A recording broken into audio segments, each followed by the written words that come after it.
Salut, salut, bienvenue, un tuto sur l'imparfait et le passé composé. So l'imparfait, passé composé, sometimes a little bit difficult to decide which one we're going to use for what. And so I've taken a look at an exercise, or a couple of exercises on page 213 of your grammar book. We're going to have a look at those together and see whether we can sort of like get this a little bit more familiar, a bit more comfortable. So these are great, these little texts that you get in the book. So they're in the present tense, and we need to put them into the past. So we've got two past tenses, l'imparfait and passé composé. We need them both. So if you just want to have a read from here, sorry, it's a little bit wobbly, from here all the way to here, and just decide which of those sentences, if any of those sentences, all of those sentences, are they passé composé or are they l'imparfait? Okay, so have a read from je suis jusqu'à beaucoup de monde. Decide if they are imparfaits ou passé composé. Okay, so you've had a look. So all of this, from je suis à la terrasse d'un café près de l'opéra, il fait très beau, j'attends une amie, je regarde les passants, il n'y a pas beaucoup de monde. What is all of that? It's all description. It's all setting the scene. It's all the kind of the static stuff, if you like, in the background. So therefore, that is all going to be imparfait, of course. So that would be j'étais à la terrasse d'un café près de l'opéra. Il faisait très beau. J'attendais une amie. Je regardais les passants. Il n'y avait pas beaucoup de monde. Okay, so that would all be imparfait because that's just descriptive, setting the scene, and it's static. Now we have the word soudain. Now soudain will introduce an event. It has to. That's a key word that if you see the word soudain or brusquement or something like that, where it's going to be suddenly, it's going to be passé composé because it's going to be an event. So just have a read now onwards from soudain and decide up to what point we're going to stay in passé composé after the word soudain.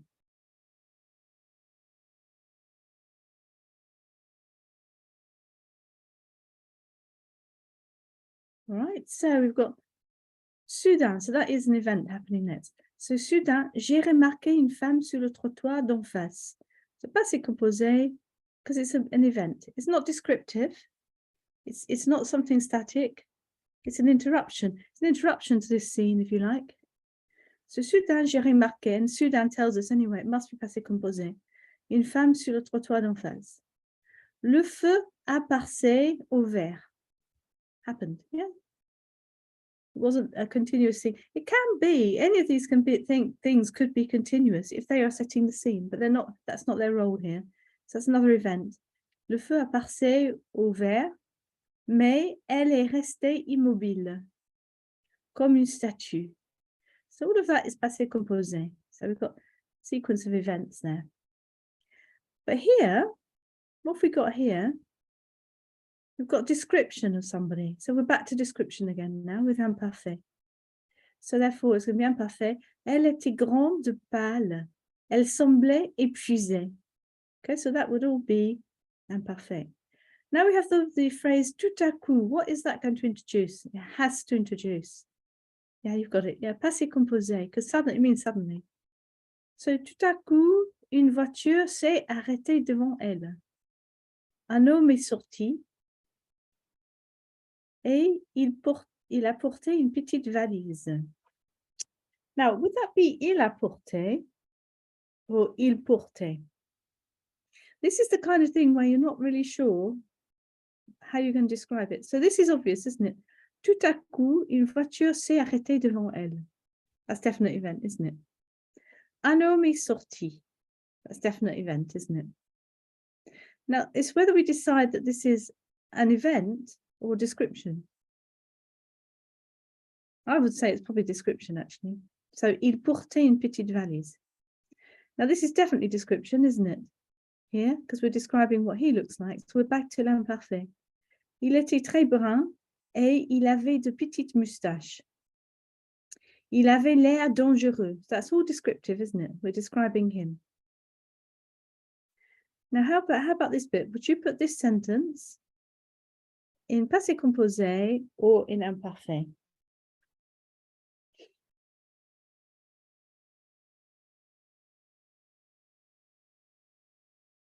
I'm going to go for passé composé. Il a tendu la valise à la dame et il est reparti tout de suite. Mais je n'ai pas vu la suite parce que mon amie est arrivée. Elle m'est embrassée et elle s'est assise en face de moi. So we've got lots of passé composé there. Quand j'ai tourné la tête, la femme n'était plus là.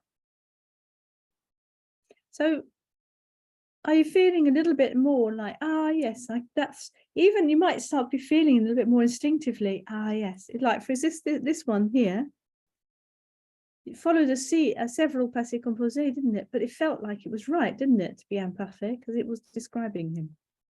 You might not even need to give the explanation, you might just feel it's right.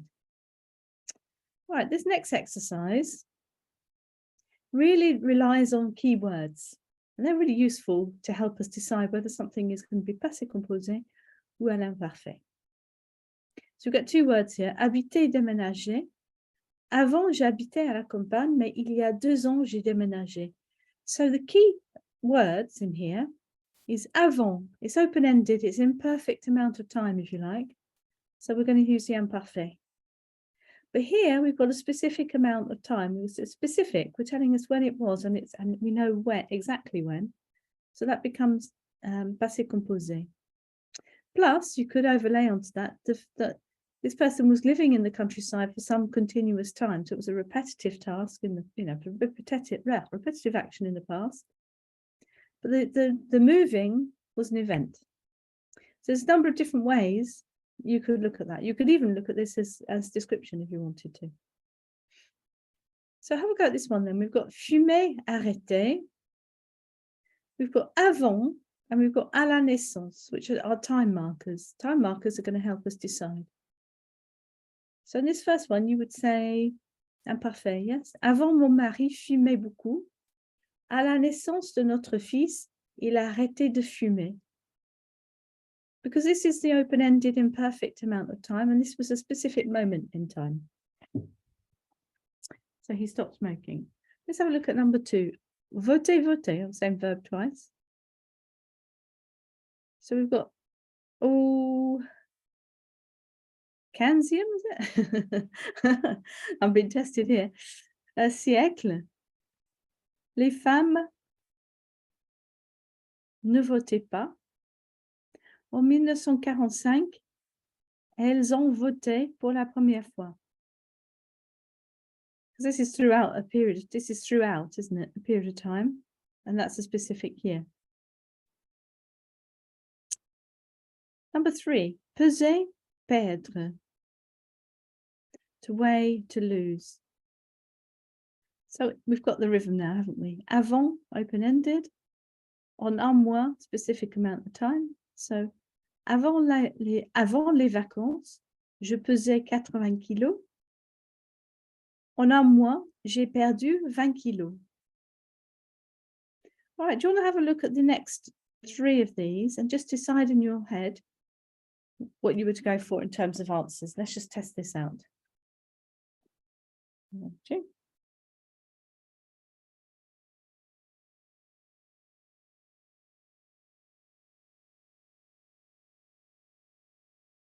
All right, so you've got your decisions. Let's have a look. So, avant, j'habitais en Italie. De 1995 à 1999, j'ai habité à Rome. Did you say those numbers in your head? Or did you say 1995 to 1999? It's always an opportunity, isn't it, to practice? Yeah. Pendant 20 ans, j'ai travaillé la nuit. À cette époque-là, je travaillais seule. Parler, parler. Au début, je ne parlais pas français, puis pendant des mois, j'ai parlé comme un bébé. Oh, puis pendant des mois, j'ai parlé comme un bébé. Right. Good. Now we've got the second half of this story, perhaps. sort of like vaguely joined. Well, it's valise numéro 2. So would you like to read this through from j'attends through to lis and decide whether you're going to put passé composé in or imparfait?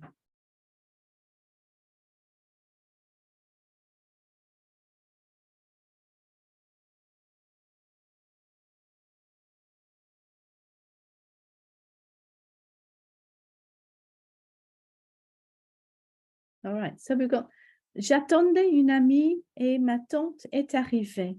So it doesn't mean that we have to have a run of imparfait and a run of passé composé. We can have obviously both in a sentence, which is what we've just seen here, isn't it? Or two sentences next to each other.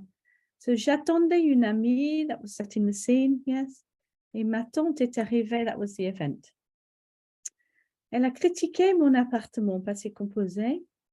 Elle a jeté les revues qui sont sur mon bureau, pardon, qui étaient sur mon bureau. So, elle a jeté, passé composé, les revues qui étaient, they were just there, weren't they? It's kind of descriptive, long-term thing, sur mon bureau. Elle a contrôlé les livres que je lisais. So that was passé composé, and that's imparfait.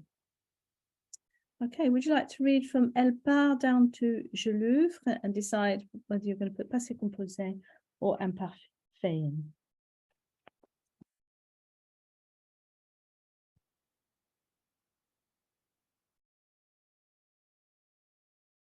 Okay, so elle est partie finalement, mais elle a oublié quelque chose sur le tapis. C'était une petite valise. Je l'ai ouvert. Is that what you got? Any dispute there? So, elle est partie finalement. Yeah, that was an event. Mais elle a oublié. An event. Quelque chose sur le tapis. What did she forget? Well, that's a description of what she forgot. So we're going to use imparfait. C'était une petite valise. And then we have a little event. Je l'ai ouvert. Now, this one would be descriptive, I believe. Would you agree? Because we're describing what's inside the case. Il y avait un chat dedans, so imparfait. Je suis descendue au parking. J'ai pris ma voiture et j'ai cherché ma tante dans tout le quartier. When you have a sequence of events which are all linked, a succession, if you like, of things, then they're going to be passé composé. So, il y avait, that's descriptive. Je suis descendue au parking. J'ai pris ma voiture et j'ai cherché ma tante dans tout le quartier. Quand je l'ai trouvée, again, it was a one-off thing. Yeah, I found her, yes, it was an event. Elle attendait un feu rouge près de l'opéra. When I found her, she was waiting at a red light near the opera. So, quand je l'ai trouvée, elle attendait, that's what she was doing. So, page 213 in your grammar book, you could go and have a look. There are, let me just show you. So there's a really great explanation on page 210, you just can't see that, 210 of your grammar book, which you could go back over again. It's a really great explanation. There's also a tutor about that. 211, 12, and 13, I think it's really worth doing all of those exercises and just really being inquisitive about not just saying, oh, I can get it right for imparfait or passé composé, but actually giving a justification in your mind for why you chose which one as well. Thanks very much for listening. Thanks very much for being here. I love it when you come. And see you again soon. Merci beaucoup. Merci. Au revoir.